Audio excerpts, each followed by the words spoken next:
Napakasakit ba sa ulo ng iyong partner, ng iyong asawa, boyfriend o di kaya girlfriend? Napakasakit ba sa iyong ulo dahil siya ay lagi na lang nalalasing? Gusto niyo ba na matigil ang kanyang paglalasing? Hello mga guys, kumusta kayo? Panibagong araw, panibagong video na naman tayo, and sa araw na ito ay isa na namang video ang aking ituturo sa inyo na simpleng gabay o simpleng pamamaraan na makakatulong sa atin. At bago ang lahat, gusto ko lang mag-disclaimer sa mga taong hindi naniniwala at hindi gusto ang mga kagaya nitong video. Please skip this video and maghanap kayo ng videos na gustong gusto nyo, dahil ang video na ito ay para lamang ito sa mga taong naniniwala and gusto mag-try. Sa lahat po ng mga nagko-comment dito sa aking video dito sa loob ng aking channel, mag-ingat sa lahat ng mga nagre-reply sa inyo na dinadala kayo sa kanilang WhatsApp and Imo app upang makaiwas po tayo sa scam. Ngayon po, ituturo ko sa inyo paano matigil ang pag-iinom ng inyong partner, ng inyong asawa. Yes po, napaka-legit nito dahil isa ito sa aking mga ginagawa, o ito talaga ang aking ginawa sa aking asawa, dahil dati yung asawa ko ay laging nag-iinom. So, hindi naman siya, kalmado naman siya kapag nalalasing, mabait naman siya kapag nalalasing, hindi kagaya ng iba. Pero syempre sa ating mga asawa ay hindi natin gusto yung lagi silang nakakainom at laging nalalasing kasama ang mga kaibigan. Kaya naman ay humanap ako ng paraan kung paano matigil ang kanyang pag-iinom, and thanks God ito ay nangyari na ngayon at talagang hindi na siya nag-iinom. Talagang kapag nakakaamoy siya ng alak ay nasusuka na ito o hindi na gusto ng kanyang pang-amoy. So, ito lamang ay iyong ipapausok sa kanya. So, kumuha lamang kayo ng dumi ng manok. Dumi ng manok, yung tae ng manok. So, pasintabi po sa mga kumakain. Tae po ng manok. Yun po ang inyong kunin. So, kumuha kayo ng dumi ng manok at wala ng iba pa.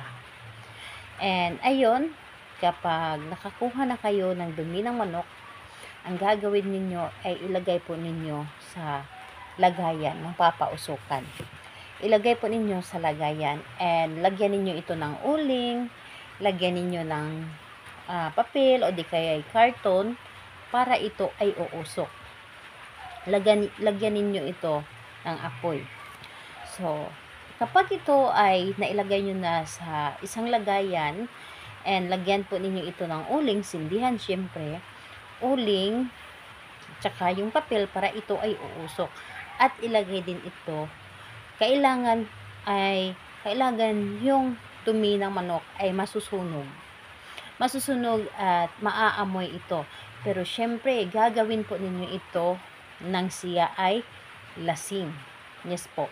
Gagawin ninyo ito nang siya ay lasing habang siya ay natutulog. Huwag ninyong ipapaalam sa kanya. Hindi ito pwede na malaman niya. Siya ay lasing at tulog. So again po, kumuha kayo ng lagayan, uling, papel, mga papel, at sindihan ito at ilagay yung dumi ng manok para ito ay masunog. And syempre, yung dumi ng manok ay ito ay mangangamoy. Mangangamoy ito, at kapag ito ay nangangamoy na, ipapausok mo ito sa kanya. Sa kanya. Ang importante, ito ay malalanghap niya, maaamoy niya. So, ayun po, kailangan maaamoy niya yung dumi ng manok, and habang pinapaamoy mo ito, ang dumi ng manok, iisipin ninyo na sa pamamagitan nito, matitigil na ang kanyang pag-iinom at maaamoy pa lamang niya ang alak, ito ay masusuka na. So, yun ang gagawin ninyo. Dapat ito ay lasing na inyong gagawin. Huwag ninyong ipapaalam sa kanya. And siya ay tulog. And hindi lang ito. Kailangan na patay ang buwan sa paggawa nito. Hintayin ninyo ang patay na buwan bago kayo gumawa nito. Huwag kayong gumawa nito na may buwan, may sinag ang buwan. Kapag katapusan na ng wala ng buwan, na lumalabas na buwan, saka ninyo ito gagawin. So, yun ang paggawa nito kahit anong araw at oras, basta walang buwan at siya ay lasing. So, yun po ang ating gagawin. So, ayun po. Salamat po sa inyo. Bye-bye everyone. God bless us.